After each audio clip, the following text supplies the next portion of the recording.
नमस्कार, मैं डॉक्टर रजनीश कुमार आप सभी का एक बार फिर से हार्दिक स्वागत करता हूं। प्रिय विद्यार्थियों, आज की वीडियो लेक्चर में हम यूपी टीजीटी पीजीटी प्रवक्ता परीक्षा के दृष्टिकोण से संस्कृत साहित्य और व्याकरण पर आधारित प्रश्नों को देखेंगे। इस उम्मीद के साथ कि आपका रिवीजन होगा और कुछ नई जानकारियां भी होंगी। तो चलते हैं हम सीधे प्रश्नों पर आप सभी से चर्चा करते हैं। आज का जो पहला प्रश्न है, कादंबरी का काव्य रूप है। ऑप्शन दिया गया महाकाव्य, रूपक, गद्य कथा या चंपू। तो सबसे पहले आपके दिमाग में आना चाहिए कि कादंबरी किसकी रचना है, ये किस काव्य रूप में है। सही जवाब है इसका ऑप्शन सी, गद्य कथा है। जो भी विद्यार्थी संस्कृत साहित्य पढ़े होंगे उन्होंने कादंबरी को जरूर किसी न किसी रूप में पढ़ा होगा। आगे बात करते हैं। अगला जो प्रश्न है, कवि कुल गुरु किस रचनाकार को कहा जाता है। ऑप्शन दिया गया वाल्मीकि, कालिदास, महर्षि व्यास, माघ। कवि कुल गुरु की उपाधि किस रचनाकार को दी गई है। सही जवाब है ऑप्शन बी, कालिदास। जब हम संस्कृत साहित्य पढ़ते हैं या व्याकरण पढ़ते हैं तो इसमें कुछ नए प्रश्न आने के चांस नहीं है, बल्कि अगर आप इस चैनल पर उपलब्ध हैंड रिटेन नोट्स को पढ़ लेंगे तो भी आपका बहुत कुछ क्लियर हो जाएगा। जो हमारे पुराने विद्यार्थी होंगे वो निश्चित तौर पर उस हैंड रिटेन नोट्स को जरूर देखे होंगे। बाकी नए विद्यार्थियों के लिए हम उसके लिंक को लगा देंगे। तो उसमें आप देखेंगे कि कालिदास को उपमा कालिदास से भी कहा गया है, यानी कि उपमा के लिए भी कालिदास जाने जाते हैं। और जब भी कवि कुलगुरु की बात होगी तो सबसे पहले जिसका नाम आएगा वो है कालिदास। अगला प्रश्न है, विजय प्रशस्ति के रचनाकार का नाम है। भवभूति, श्रीहर्ष, दंडी, बाणभट्ट। तो विजय प्रशस्ति के रचनाकार कौन है। ये क्वेश्चन आपके लिए नया हो सकता है या फिर हाल फिलहाल में जो परीक्षाएं हुई हैं उसमें ये प्रश्न आया हुआ है। तो इसका जो यहाँ पर सही जवाब हो रहा है ऑप्शन बी, श्रीहर्ष द्वारा लिखित है विजय प्रशस्ति। अगला प्रश्न है, दश कुमार चरित के रचयिता है। दंडी, वामन, भाम, मम्मट। दश कुमार चरित के रचनाकार कौन है। इसका सही जवाब है यहाँ पर ऑप्शन ए, दंडी। प्रिय विद्यार्थियों, दंडी एक ऐसे रचनाकार हैं जिनको कि आप संस्कृत साहित्य में भी पढ़ते हैं और साथ में काव्य शास्त्र में भी पढ़ते हैं।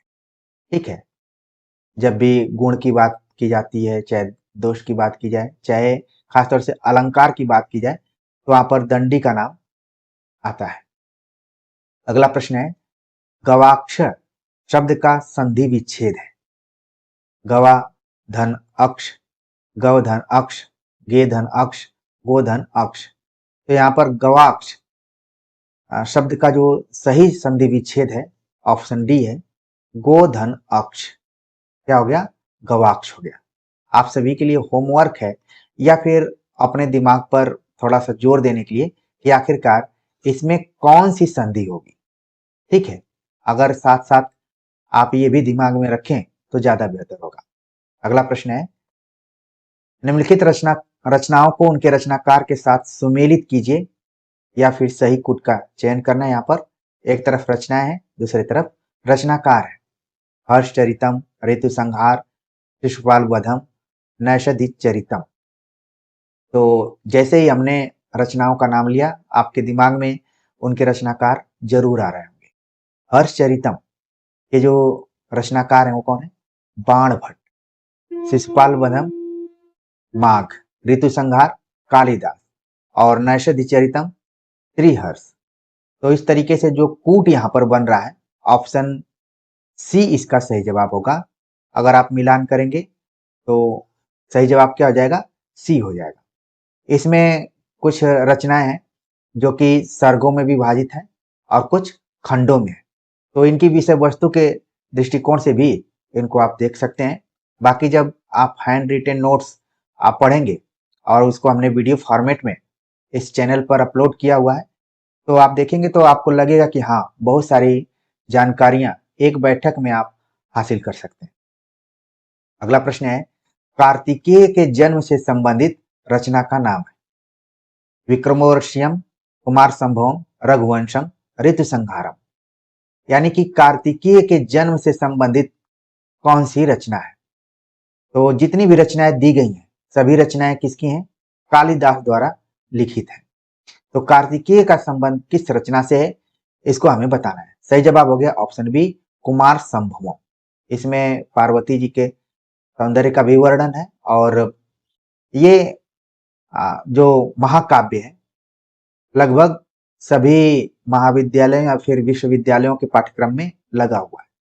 अब यहाँ पर आप देखिए कालिदास की जितनी भी रचनाएं दी गई हैं सभी के सर्ग अलग अलग हैं। तो कम से कम रचनाओं को देखते ही आपके दिमाग में एक सवाल आना चाहिए कि इसमें कितने सर्ग हैं, या फिर अगर नाटक आए तो कितने अंक हैं। अगला प्रश्न है, राजपुरुष का समास विग्रह संस्कृत में है। राजाया पुरुष, राज्ञ पुरुष, राजपुरुष, राजस्य पुरुष। तो राजपुरुष यहाँ पर समास नहीं पूछा जा रहा है बल्कि विग्रह पूछा जा रहा है। इसका जो यहाँ पर सही जवाब हो रहा है ऑप्शन बी, राज्ञ पुरुष। जो राजपुरुष हो उसको क्या बोलते हैं, राज्ञ पुरुष संस्कृत में। रस निष्पत्ति के सिद्धांत में भुक्तिवाद का प्रकरण किस आचार्य ने दिया है। ऐसे प्रश्नों को आप हिंदी में भी रख सकते हैं, संस्कृत में भी रख सकते हैं। बस जानकारी जरूरी है कि आखिरकार रस निष्पत्ति यानी रस सूत्रों की व्याख्या करते हुए रस निष्पत्ति की बात करते हुए किसने भुक्तिवाद सिद्धांत दिया। ऑप्शन दिया गया है आचार्य शंकुक, भट्टनायक, अभिनवगुप्त, विश्वनाथ। तो भुक्तिवाद जैसा कि आप जानते हैं कि इसमें से 4 आचार्य हैं जिनके कि 3 नाम यहाँ पर दिए गए हैं, शंकुक, भट्टनायक, अभिनवगुप्त, एक आचार्य और हैं भट्टलोलट। सभी ने अपने हिसाब से रस निष्पत्ति यानी रस सूत्र की व्याख्या की हुई है। तो हमने आप सभी को मौका दिया था कि आप बताइए कि भुक्तिवाद का प्रकरण किस आचार्य ने दिया है। का सही जवाब हो गया ऑप्शन बी, भट्टनायक ने दिया है। भट्टनायक का संबंध एक और सिद्धांत है साधारणीकरण, उससे भी है। इसको भी आगे के एग्जाम के दृष्टिकोण से आप अपने दिमाग में रखेंगे। किरातार्जुनीयम के संदर्भ में असत्य है। संस्कृत के बृहत्त्रयी महाकाव्यों में इसे स्थान प्राप्त है। इसका प्रारंभ श्री शब्द से तथा प्रत्येक सर्ग के अंतिम श्लोक में लक्ष्मी का प्रयोग मिलता है। इसमें अर्जुन का युद्ध किरात वेशधारी कुमार कार्तिकेय से हुआ था। यह एक प्रसिद्ध महाकाव्य है। तो प्रश्न के अनुसार हमें बताना है कि असत्य कथन कौन सा है। तो इसका जो सही जवाब है ऑप्शन सी है। इसमें अर्जुन का युद्ध किरात वेशधारी कार्तिकेय से नहीं हुआ था बल्कि शंकर से ही हुआ था। तो यहाँ पर कार्तिकेय का हमने जिक्र किया था कुमार संभवम में, लेकिन यहाँ पर जब हम किरातार्जुनीयम की बात करते हैं तो किरात वेशधारी कौन थे, शिव थे। तो इस तरीके से ऑप्शन गलत हो गया। बाकी अन्य जो ऑप्शन है वो परीक्षाओं के दृष्टिकोण से बहुत ही महत्वपूर्ण है कि जब बृहत्त्रयी की बात की जाए तो किरातार्जुनीयम का नाम आता है उसमें, और इस श्री शब्द से शुरुआत होती है और अंतिम जो श्लोक है उसमें लक्ष्मी शब्द का प्रयोग मिलता है। और ये क्या है, महाकाव्य तो है।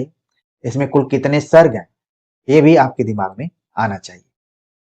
अगला प्रश्न है, उत्तर रामचरितम में कितने सर्ग हैं। 4, 5, 6, 7। तो उत्तर रामचरितम, एक तो आपने पढ़ा रामचरितमानस जो कि तुलसीदास का रहा, लेकिन रामचरितमानस के बाद की जो स्थिति रही उत्तर रामचरितम कितने सर्ग में है ये हमें बताना है। यहाँ पर सही जवाब हो गया ऑप्शन डी, 7 सर्गों में है। इसको आप अंकों में भी समझ सकते हैं। और एक खास बात यह है कि इसमें करुण रस की प्रधानता है और ये भवभूति द्वारा लिखित ग्रंथ है। ठीक है, तो कई बार हिंदी के प्रश्न पत्र में भी पूछा जाता है और संस्कृत में तो ये है ही। ठीक है, अगला प्रश्न है अनुवाद से रिलेटेड है। वह ब्राह्मणों को धन देता है, वाक्य का संस्कृत में अनुवाद कीजिए। स ब्राह्मणेभ्य धनम ददाति, स ब्राह्मणाय धनम ददाति, स ब्राह्मणान धनम ददाति, स ब्राह्मणेभ्य धनम अददात।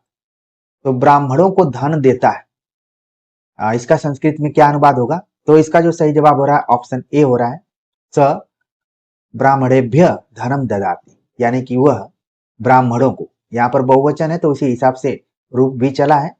ठीक है, तो सही जवाब हो गया ऑप्शन ए। उत्तर रामचरित का प्रधान रस है, अभी हमने इसका जिक्र ही किया था, आपके दिमाग में आ गया होगा ऑप्शन बी करुण रस। निम्नलिखित शब्दार्थों के युग में कौन सा युग्म गलत है? ठीक है, संस्कृत में शब्द दिए गए हैं और उनके अर्थ बगल में दिए गए हैं, गलत युग्म को हमें बताना है। निशारह का मतलब रजाई, तिरस्कम का मतलब यहाँ पर सिखा दिया हुआ है, उषणिषम का मतलब पगड़ी, उत्तरीय का मतलब चादर। तो जो युग्म गलत है ऑप्शन बी है, इसका मतलब भी पगड़ी ही होता है। ठीक, चिरस्कम। तो यहाँ पर संस्कृत के शब्दार्थ दिए गए थे और वैसे हम हिंदी में तो करते ही हैं, संस्कृत में भी यहाँ पर एक प्रश्न आ गया। अगला प्रश्न है, जगत शब्द का कौन सा रूप 3 विभक्तियों में एक साथ आता है? जगतो, जगदभ्याम, जगतः, जगदभि। तो वो कौन सा रूप है जो तीनों विभक्तियों में, एक वचन, द्विवचन या बहुवचन, 3 विभक्तियों में एक तरीके से रहता हो, वो कौन सा है? तो इसका जो यहाँ पर सही जवाब हो रहा है ऑप्शन बी जगदभ्याम। सर्वेश्वरा घोषवंतो बलवंतो वक्तव्य, यह कथन किस ग्रंथ का है? महाभाष्य, छांदोग्य उपनिषद, वाक्यपदी, अष्टाध्यायी। तो ये जो कथन दिया गया है ये किस ग्रंथ से लिया गया है? सही जवाब है ऑप्शन बी छांदोग्य उपनिषद से। ठीक है, वृक्ष से पत्ते गिरते हैं के लिए संस्कृत में 4 वाक्य दिए गए हैं, सही वाक्य का चयन करिए। तो एक तरीके से इसको हमें अनुवाद ही करना है, वृक्ष से पत्ते गिरते हैं। तो सबसे पहले आपको ध्यान में रखना है कि यहाँ पर कौन सा कारक है, आपादान कारक है, तो उसी हिसाब से रूप चलेगा। वृक्षस्य पत्राणि पतन्ति, वृक्षेण पत्राणि पतन्ति, वृक्षात् पत्राणि पतन्ति, वृक्षे पत्राणि पतन्ति। यहाँ पर देखिए पतन्ति ज्यादा बेहतर इस तरीके से माना जाता है, क्योंकि इस समय टाइपिंग इत्यादि हम करते हैं तो कुछ शब्द सरलीकरण रूप में आ जाते हैं, फिर भी हमें उनके भावों को समझना है। सही जवाब हो गया ऑप्शन सी वृक्षात् पत्राणि पतन्ति, यानी यहाँ पर पंचमी विभक्ति है। सही जवाब हो गया ऑप्शन सी।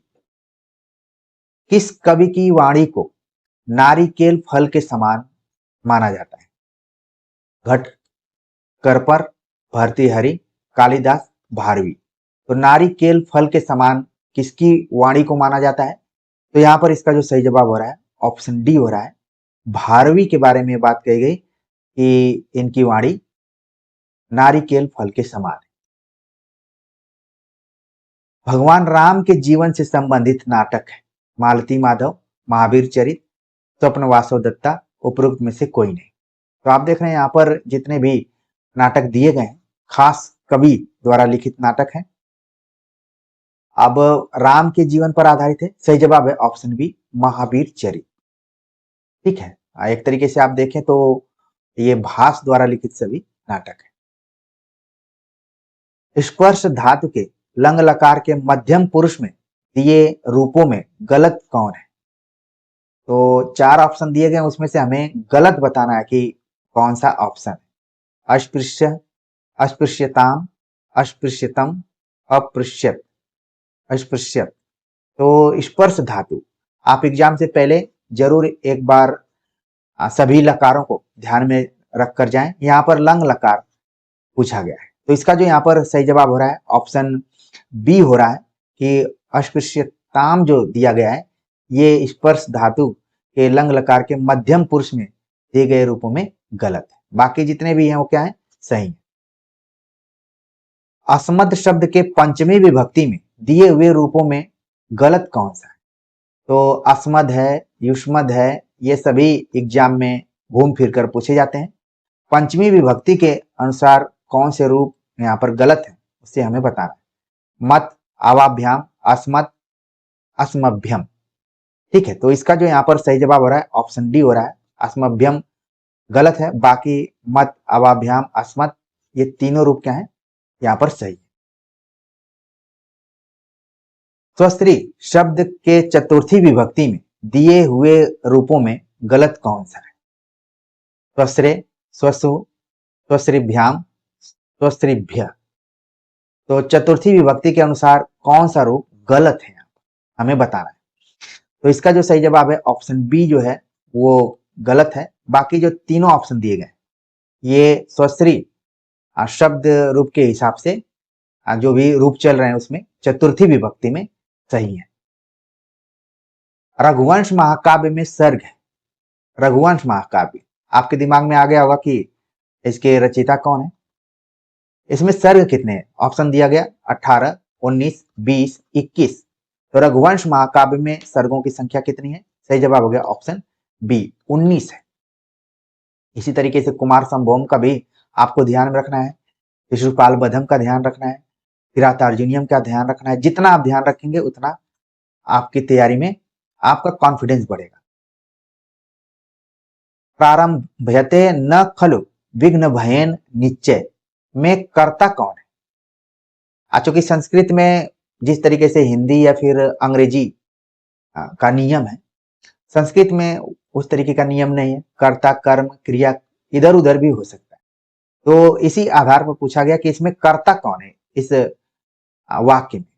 मध्या, उत्तमा, निचय, साधारण। तो सही जवाब हो गया इसका ऑप्शन सी हो रहा है, निश्चय जो है इसमें कर्ता है। गंगा हिमालय से निकलती है। जिस तरीके से ऊपर पूछा गया कि वृक्ष से पत्ते गिरते हैं, उसी तरीके से यहाँ पर भी है, गंगा हिमालय से निकलती है। के लिए संस्कृत में 4 वाक्य दिए गए हैं, सही का चयन कीजिए। गंगा हिमालयो प्रभवति, गंगा हिमालयम प्रभवति, गंगा हिमालयेण प्रभवति, गंगा हिमालयात प्रभवति। तो अलग हो रही है, तो यहाँ पर सही जवाब हो गया ऑप्शन डी। ठीक है। दूतवाक्यम कृति के रचनाकार है। दूतवाक्यम कृति के रचनाकार कौन है? ऑप्शन दिया गया कालिदास, भास, भवभूति, भारवी। तो इसका जो यहाँ पर सही जवाब हो रहा है ऑप्शन बी, महाकवि भास। भास ने कई रचनाएं लिखी हुई हैं और आप देखेंगे कि इनसे तो क्वेश्चन पूछे ही जाते हैं। आप इंपॉर्टेंट करके नोट कर लीजिए कि भास से जरूर सवाल आएंगे जब हम टीजीटी पीजीटी की बात करते हैं। काव्येषु नाटकम रम्यम, यह कथन इनमें से किस कृति के संदर्भ में है? अभिज्ञान शाकुंतलम, मालविकाग्निमित्रम, विक्रमोर्वशीयम, ऋतुसंहार। तो काव्येषु नाटकम रम्यम मतलब पहले जमाने में नाटक को भी काव्य के अंतर्गत ही रखा जाता था। जब हम संस्कृत साहित्य की बात करें, यहाँ तक कि संस्कृत साहित्य शास्त्र की बात करें, तो नाटक को भी काव्य माना गया और काव्य में सबसे रम्य माना गया। तो किस कृति के कारण ये बात कही जा रही है? तो इसका जो सही जवाब है ऑप्शन ए है, अभिज्ञान शाकुंतलम। अभिज्ञान शाकुंतलम में कुल कितने अंक हैं? इसका जो चौथा अंक है वो काफी महत्वपूर्ण है।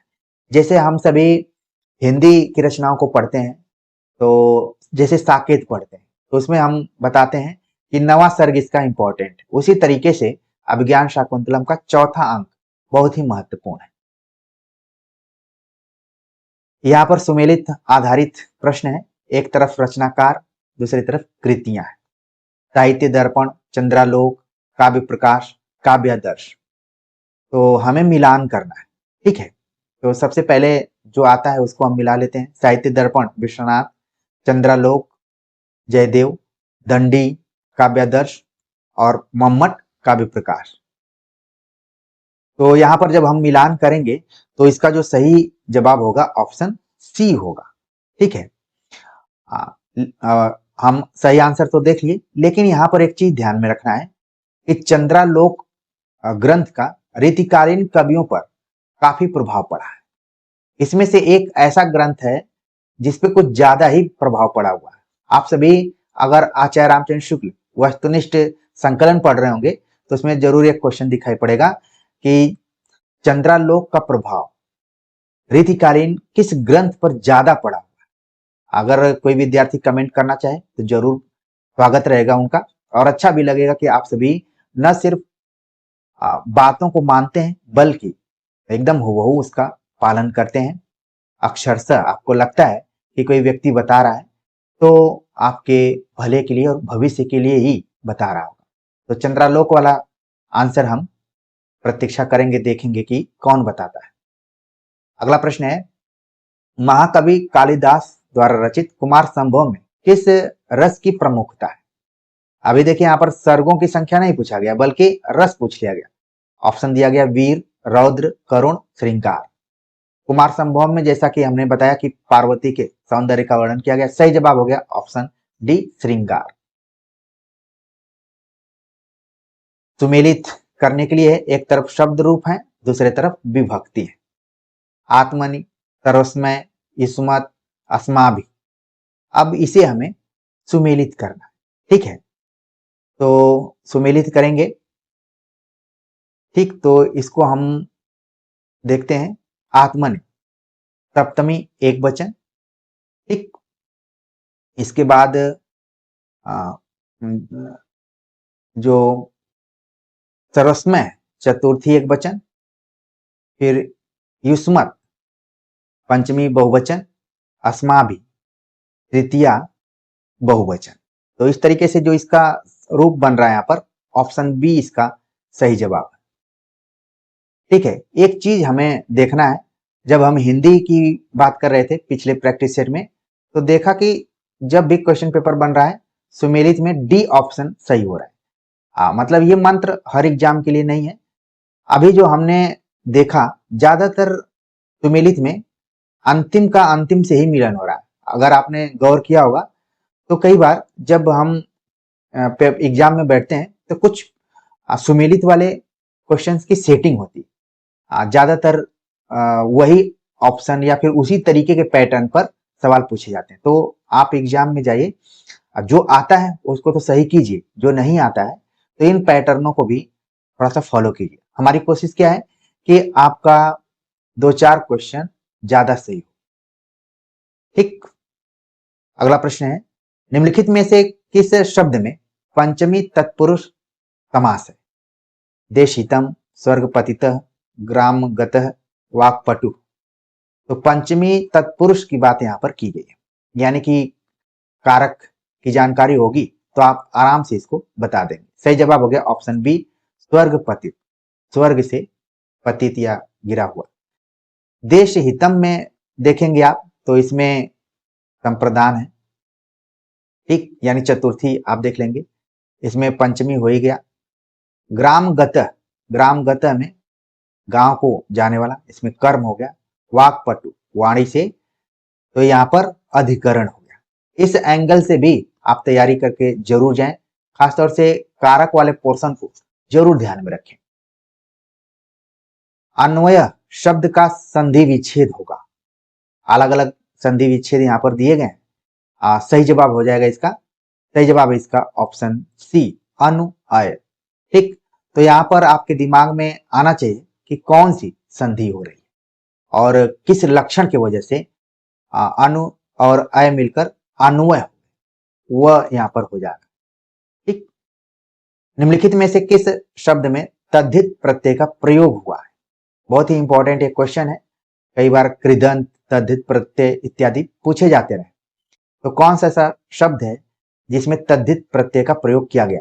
ऑप्शन दिया गया पूज्य, करणीय, पाठक, वासुदेव। तो सही जवाब है यहाँ पर ऑप्शन डी, वासुदेव। तद्धित प्रत्यय का प्रयोग कहाँ कहाँ होता है आपको ध्यान रखना है। कई बार एग्जाम में इसके आधार पर पूछा जाता है कि इसमें किस में होता है। संज्ञा हो गया यहाँ पर, सर्वनाम और विशेषण, तीन में तद्धित प्रत्यय का प्रयोग होता है। जैसे ये शब्द था वसुदेव, लेकिन प्रत्यय का प्रयोग करते हुए प्रत्यय यहाँ पर अंत में नहीं लगा बल्कि इसको बड़ा कर दिया, यहाँ पर वासुदेव हो गया, ठीक। जब हम वसुदेव बोलेंगे तो नॉर्मली जो कृष्ण के पिताजी, और जब वासुदेव बोलते हैं तो खुद मतलब कृष्ण का अर्थ आ जाता है। गंगा हिमालय से निकलती है, इसी तरीके का प्रश्न एक और आया हुआ था। तो यहाँ पर केवल ऑप्शन चेंज हो जाएगा, मतलब उत्तर ए यहाँ पर से हो जाएगा, गंगा हिमालयात प्रवहति, ठीक है। पा धातु लट लकार उत्तम पुरुष बहुवचन का रूप है।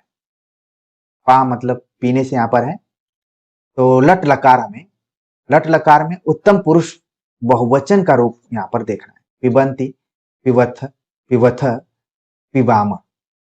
प्रिय विद्यार्थियों, हमने एक वीडियो आप लोगों के लिए स्पेशली बनाया हुआ था कि शब्द रूप और जो धातु रूप है इनको कैसे समझें, और जहां से टर्निंग पॉइंट हुआ है, जहां से ज्यादातर सवाल पूछे जाते हैं, उसको हमने इंडिकेट किया है। जो विद्यार्थी संस्कृत साहित्य और व्याकरण से रिलेटेड प्लेलिस्ट को देखे होंगे वो आराम से इस चीज को समझ पा रहे हैं। तो इसका जो यहाँ पर सही जवाब हो रहा है ऑप्शन डी हो रहा है, पिबाम, उत्तम पुरुष बहुवचन। संस्कृत के किस ग्रंथ का आरंभ श्री शब्द से तथा समापन लक्ष्मी शब्द से हुआ है? उसी तरीके के कुछ प्रश्न, और ये कितना इंपॉर्टेंट प्रश्न है कि यूपी, टीजीटी, पीजीटी, जीआईसी और एलटी की परीक्षाओं में कई बार आ चुका है, इसलिए यहाँ पर रिवीजन के दृष्टिकोण से इसको आपको ध्यान रखना है। तो इसका जो यहाँ पर सही जवाब हो रहा है ऑप्शन सी, किरातार्जुनीय। इसी तरीके से शिशुपाल बधम को लेकर भी बात कही जाती है कि लक्ष्मी से शुरुआत होती है और श्री से अंत होता है। ठीक है, हैंड रिटन नोट्स पढ़ेंगे तो उसमें भी हमने विस्तार से बतलाया हुआ है। द्रक्षयति शब्द दृश्य धातु के किस लकार, वचन एवं पुरुष का रूप है? आप देखिए प्रश्न ऐसा बना कि इसमें लकार की जांच हो जाएगी, वचन की जांच हो जाएगी और पुरुष की भी जांच हो जाएगी। द्रक्षयति, दृश्य मतलब देखने से यहाँ पर लिया गया है। लकार दिया गया है, लट लकार, लोट लकार, ठीक है, और लंग लकार, फिर लिट लकार। तो इसका जो यहाँ पर सही जवाब हो रहा है ऑप्शन डी हो रहा है, लिट लकार प्रथम पुरुष एक वचन। तो कम से कम दृश्य धातु के सभी लकारों को एक बार आप एग्जाम से पहले जरूर देख कर जाएंगे।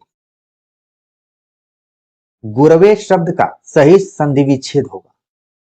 गुरु वे, गुरु ए, गुर वे, गुरु ए। ऑप्शन डी इसका सही जवाब है, गुरु ए मतलब गुरवे, गुरवे नमः। ठीक है, चतुर्थी विभक्ति यहां पर हो जाएगा। न धर्म वृद्धेषु वयः समीक्षयते, यह सूक्ति किस कवि की? कालिदास, भारवी, माघ, श्रीहर्ष। सही जवाब है ऑप्शन ए, कालिदास। और इसमें लिखा गया कि न धर्म वृद्धेषु वयः समीक्षयते। कोई जरूरी नहीं है कि आप उम्र में बड़े रहेंगे तभी आदरणीय होंगे, कम उम्र में भी अच्छा आचरण करके आप आदरणीय हो सकते हैं। सबसे जरूरी क्या है इसमें? आचरण। इसलिए तो कहा जाता है कि सब कुछ चला जाता है, वापस आ जाता है, लेकिन एक बार आचरण या कैरेक्टर चला जाता है तो इसको वापस लाना बहुत ही मुश्किल होता है। तो अच्छा आचरण करके बहुत कम उम्र में आप अपने को परिपक्व बता सकते हैं। कुछ यही भावार्थ रहा है इस सूक्ति का। सूक्ति से रिलेटेड हमने वीडियो बनाई हुई है, देखिए। यूपी, टीजीटी, पीजीटी के दृष्टिकोण से बहुत सारा मटेरियल यहाँ पर उपलब्ध है, बस जरूरत यह है कि समय निकाल के आपको देखना है। मान लीजिए एग्जाम की एक सप्ताह पहले आप अलर्ट होंगे तो मुश्किल हो सकता है, कोई कितना भी पढ़ाने वाला होगा अब वो आपका साथ नहीं दे पाएगा। साथ उसी का कोई दे सकता है जो संघर्ष करना जानता हो, जो मेहनत करना जानता हो। टीकाकार मल्लिनाथ ने कालिदास कृत कुमार संभवम के कितने सर्गों पर संजीवनी लिखी? मतलब कि टीका लिखी, और नाम ही दिया गया कि टीकाकार मल्लिनाथ। ऑप्शन दिया गया 4, 6, 8, 10। तो इसका जो यहाँ पर सही जवाब हो रहा है कि 8 सर्गों पर। कुमार संभवम में कुल कितने सर्ग हैं? 17। तो उन 17 में से कितने सर्गों पर टीका लिखी? 8 पर लिखी। ठीक, कुमार संभवम का एक बार आप लोग देख लीजिएगा, कुमार संभवम में कितने सर्ग हैं। ठीक, अगला प्रश्न है, लकार और उसके कालवाचक अर्थ का कौन सा युग्म सही नहीं है? लोट लकार, संभाव्य काल, लट लकार वर्तमान काल, ठीक है, लट लकार भविष्यत काल, लंग लकार भूतकाल। तो यहाँ पर हमें बताना है कि कौन सा सुमेलित नहीं है यहाँ पर, बल्कि लिट लकार होगा। ठीक, तो कुल मिलाकर ऑप्शन ए इसका सही जवाब है। लोट लकार संभाव्य काल दिया गया है, बल्कि यहाँ पर लोट लकार आज्ञावाचक के अर्थ में प्रयुक्त होता है। तो सही जवाब क्या हो गया? ऑप्शन ए हो गया। निम्नलिखित में महाकाव्य के लक्षणों के विषय में एक कथन असत्य है, यानी कि महाकाव्य के लक्षण दिए गए। संस्कृत में तो विश्वनाथ ने दिया और तमाम लोगों ने भी इस काव्य लक्षण दिया हुआ है, ठीक है। इसमें सभी नाटक संधियां होती हैं, इसमें सभी रस प्रधान रस के रूप में होते हैं, यह सर्गों में विभक्त होता है, इसमें इसके आरंभ में देवादि को नमस्कार, आशीर्वाद या वस्तु निर्देश होता है, ठीक है। तो कौन सी बात यहाँ पर गलत है हमें बताना है। सही जवाब हो गया ऑप्शन बी कि सभी रस प्रधान रस के रूप में होते हैं, बल्कि इसमें आप देखेंगे कि वीर रस, ठीक है, श्रृंगार और शांत रस ज्यादा इंपॉर्टेंट होता है, ठीक। तो सही जवाब हो गया ऑप्शन बी। बाकी लक्षण के दृष्टिकोण से सब सही है। अगला प्रश्न है कि गणनावाचक शब्द आयुतम किसके लिए प्रयुक्त होता है? आयुतम का मतलब क्या है? 10 लाख, 1 लाख, 5,000, 10,000। आयुतम का मतलब है 10,000। तो यानी कभी कभी गणनावाचक शब्दों का अर्थ भी पूछ लिया जाता है, तो इसलिए कम से कम 1 से लेकर 100 तक तो आपको पता होना चाहिए। फिर जैसे बचपन के दिनों में हम लोग 99 पढ़ते थे, फिर 999 पढ़ते थे, फिर इसके बाद बड़ी बड़ी संख्या पढ़ते थे। वैसे ही कुछ किताबों में आप देखेंगे कि 100 तक तो दिया रहता है, फिर इसके बाद 1,000 को क्या बोलते हैं, या फिर 10,000 को क्या बोलेंगे, या फिर 1 लाख को क्या बोलेंगे, उसको संस्कृत में पूरा कोई किताब अगर आपके पास होगी, खासतौर से इंटरमीडिएट की भी किताब होगी, तो भी वहां पर आप देख लेंगे। नमः शब्द के योग में विभक्ति होती है। नमः शब्द के योग में कौन सी विभक्ति होती है? प्रथमा, द्वितीय, तृतीय, चतुर्थी। सही जवाब हो गया ऑप्शन डी, चतुर्थी, ठीक है। जैसे हम लोग बोलते हैं ओम नमः शिवाय, ओम नमः गणेशाय, तो नमः के योग में विभक्ति होती है चतुर्थी। संस्कृत के किस कवि ने अपने लिए पद वाक्य प्रमाणज्ञ विशेषण का प्रयोग किया है? कालिदास, भारवी, भवभूति, बाणभट्ट। तो कौन से कवि हैं जिन्होंने अपने को पद वाक्य प्रमाणज्ञ की बात कही हुई है? ठीक है, तो इसका जो यहाँ पर सही जवाब हो रहा है ऑप्शन सी हो रहा है, भवभूति। और ये वही भवभूति हैं जिनको कि हम करुण रस के लिए भी जानते हैं। अगला प्रश्न है, कालिदास ने अभिज्ञान शाकुंतलम में कितने प्रकार के छंदों का प्रयोग किया है? 15, 18, 20, 24। तो कालिदास ने अभिज्ञान शाकुंतलम में ऐसा माना जाता है कि कुल 24 छंदों का प्रयोग किया है। अगला प्रश्न है, तवलकार का सही संधि विच्छेद है? तवलकार, तवल रिकार, तवल रिकार, तवलकार, अलग अलग ढंग से यहाँ पर संधि विच्छेद करने का प्रयास किया गया है। तो सही जवाब इसका क्या हो रहा है? सही जवाब हो रहा है इसका ऑप्शन बी, तवलिकार। और इसमें आप देखेंगे कि कौन सी संधि है? गुण संधि, ठीक है। संस्कृत के प्रथम नाटककार कालिदास, शूद्रक, विशाखदत्त, भास।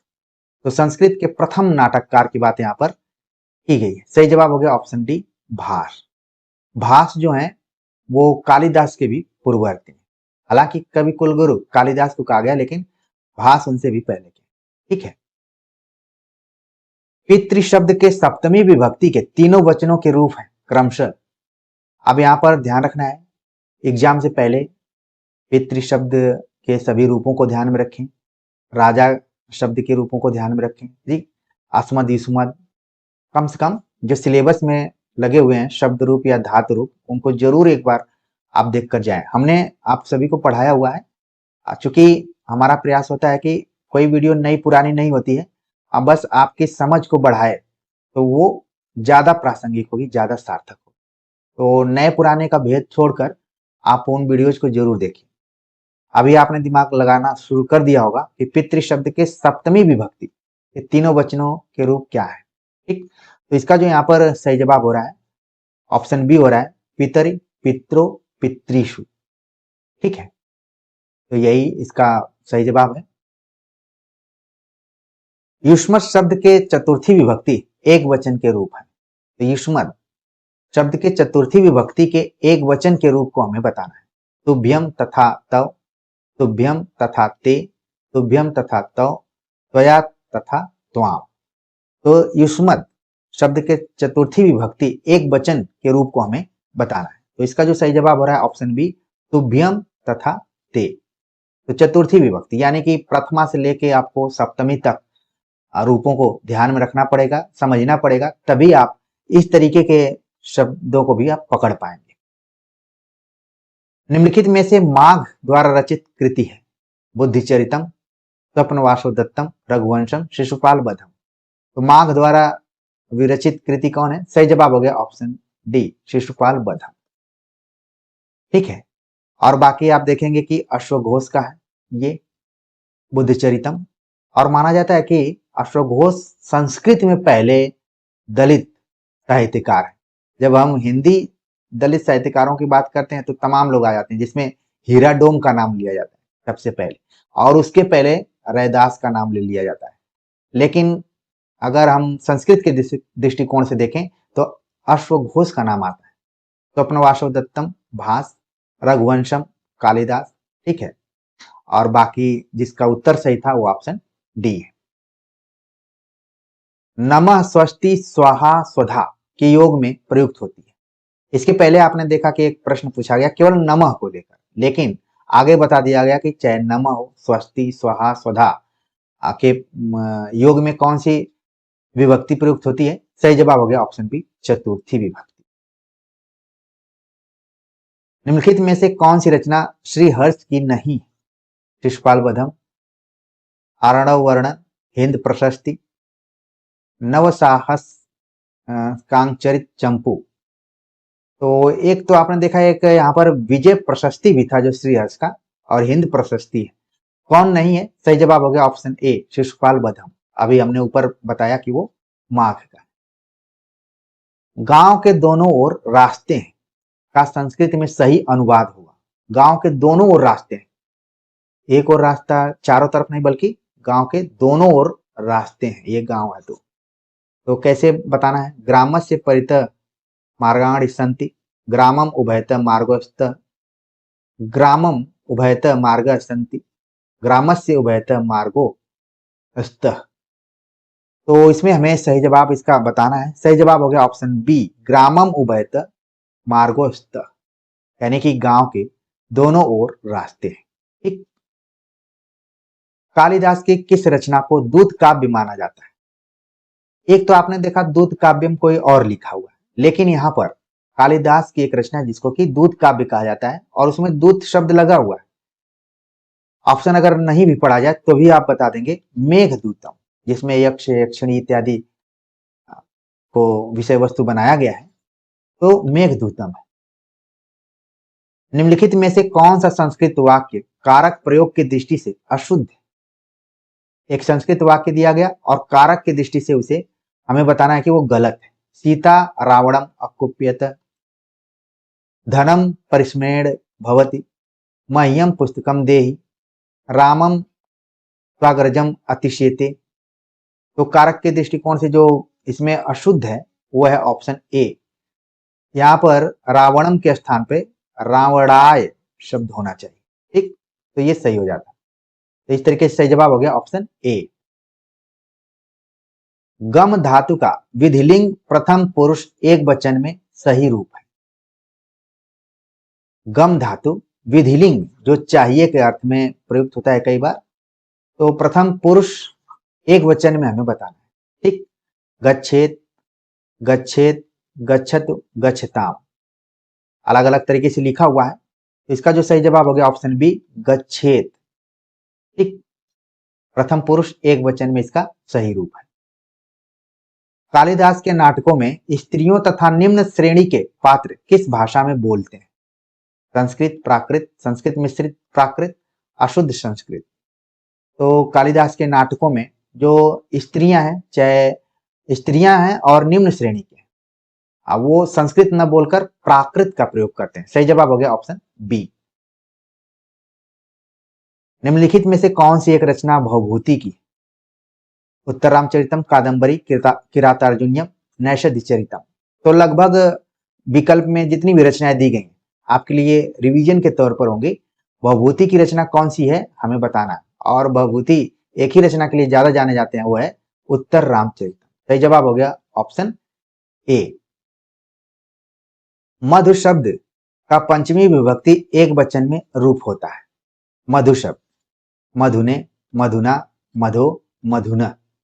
पंचमी विभक्ति एक वचन में हमें बतलाना है। सही जवाब हो गया ऑप्शन डी, मधुन।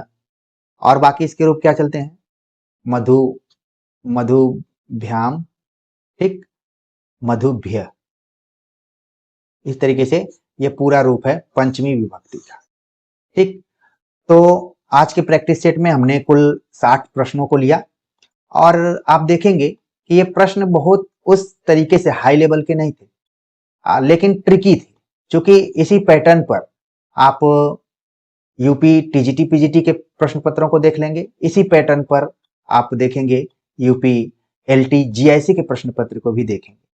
तो कुल मिलाकर हमने एक तरीके से पीवाईक्यू को ही आधार बनाया हुआ था और इसी बहाने आप सभी ने अपनी तैयारियों का भी मूल्यांकन किया होगा और कुछ नई चीजों को भी सीखा होगा।